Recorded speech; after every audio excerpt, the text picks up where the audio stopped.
seri qo'yliq balla, mazopinni faqat serp yutib ketsangiz bo'lmaydi. Bir taldan yurak besib, mush o'zingning yutiga, o'zingning taraqqiyot uchun gap qilyapmiz bu yerda. Mush seri qo'yga, mana shu menning ikkinchi qo'l mashinani hozirdan birni ochdingiz shundaymi? Ochdik. Barpo qildingiz. To'g'ri. Bu yerga biz bugun keldik va aniki faoliyat munayt jalliq joyida bo'ldi. Faoliyatga nurg'un bo'lgan, nurg'un faoliyatni ko'rgan, menda o'zini o'ylamay kelgan xaridorni o'ylablan bagaliq faoliyatni tunji qitim ko'rishimiz. Endi oshxonada beryapti tomoqni rost tunji qitim ochgan kuni endi meyada. Onun da qimmatda bu to'g'rimi ya? O siz bir tal birin bergan pulga nurg'un edem tomoq kelgan bir narsa pullar bu. Endi buning bir talda yurak bersanglar deyishdi. Bundaroq bir sharoitni hozirlamoqmi oson gap emas.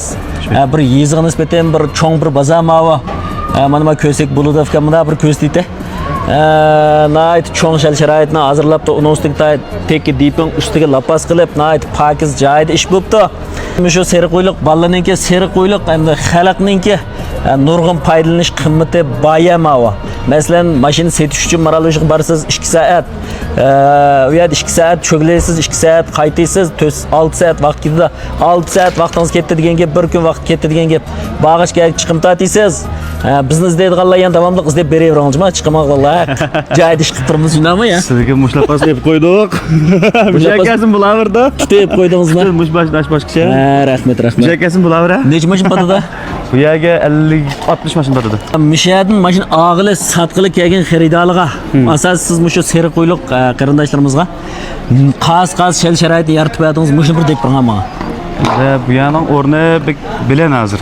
Mayada mashinaning go'xo Beyjen, Deyken, u bu işlerini hem yarqısa, iletim yarqısa. Ben mayan tarafta. Başını setilde Deyken goxusuz kalıcı mı? Makul. Rifan. Makul. Aşağı kalak.